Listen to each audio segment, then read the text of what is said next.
Bismillahirrahmanirrahim. Wa 'anin nabiyyi annahu qala, dan diriwayatkan dari Nabi, annahu sesungguhnya Nabi, qala ialah bersabda siapa Nabi. Innallaha ta'ala yahtajju yaumal qiyamati bi arba'ati anfusin ala arba'ati ajnasin minan nasi. Innallaha sesungguhnya Allah ta'ala maha luhur siapa Allah. Yahtajju ialah berhujjah atau memberikan bantahan siapa Allah yaumal qiyamati pada hari kiamat bi arba'ati anfusin terhadap 4 golongan orang ala arba'ati ajnasin atas 4 jenis minan nasi dari manusia. Bantahan yang pertama adalah alal aghniyai bi Sulaiman bin Dawud. Bantahan terhadap orang yang kaya bi Sulaiman bin Dawud dengan Nabi Sulaiman putranya Nabi Dawud. Wa alal abidi bi Yusufa, dan bantahan terhadap hamba sahaya bi Yusufa dengan Nabi Yusuf. Wa alal maradha bi Ayyuba, dan bantahan terhadap orang yang sakit bi Ayyuba dengan Nabi Ayyub. Wa alal fuqara bi Isa, dan terhadap orang yang fakir dengan Nabi Isa.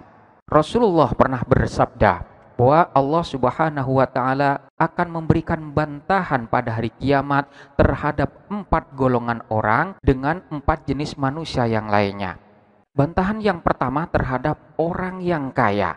Ketika Allah bertanya kepada orang yang kaya tentang sebab ia meninggalkan ibadah, lalu ia pun menjawab, kami sibuk dengan urusan harta dan kerajaan kami. Maka Allah pun menyanggahnya, lebih besar mana dengan kerajaan Sulaiman dan lebih banyak mana dibandingkan harta Sulaiman? Toh ia pun tetap tidak pernah meninggalkan ibadah. Kemudian bantahan yang kedua terhadap hamba sahaya yang meninggalkan ibadahnya dengan alasan karena sibuk melayani tuannya. Allah pun menyanggah, hambaku Yusuf juga seorang hamba sahaya yang melayani penguasa tinggi Mesir sekalian, namun ia tetap mengerjakan ibadah. Kemudian bantahan yang ketiga adalah terhadap orang yang sakit yang meninggalkan ibadah karena alasan sedang sakit. Maka Allah pun menyanggahnya, hambaku Ayub juga sakit, bahkan lebih parah, tetapi juga ia tidak pernah meninggalkan ibadahnya. Dan kemudian bantahan Allah yang keempat adalah terhadap orang yang fakir yang meninggalkan ibadahnya.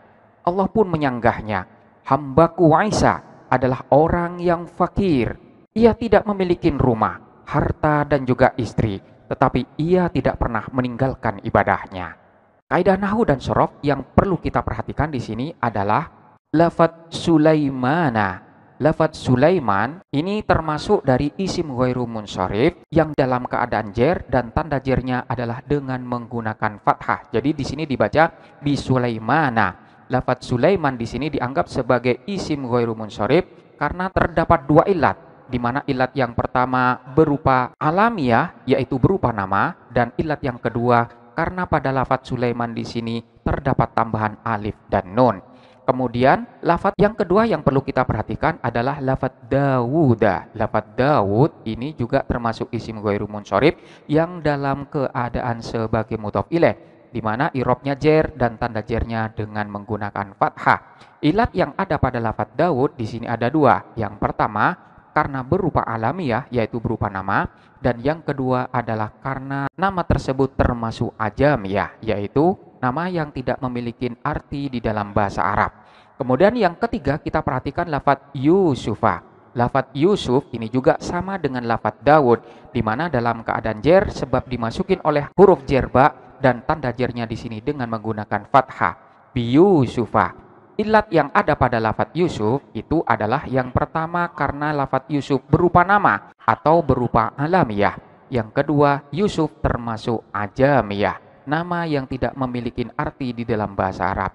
Kemudian yang keempat adalah lafadz Ayyub. Ini juga sama dalam keadaan jer sebab dimasukin huruf jer bi, sehingga di sini tanda jernya dengan menggunakan fathah bi Ayyuba. Lafadz Ayyub ini termasuk isim ghairu munsharif karena terdapat 2 ilat. Ilat yang pertama adalah alamiah dan yang kedua karena termasuk ajamiyah. Wallahu a'lam bishawab.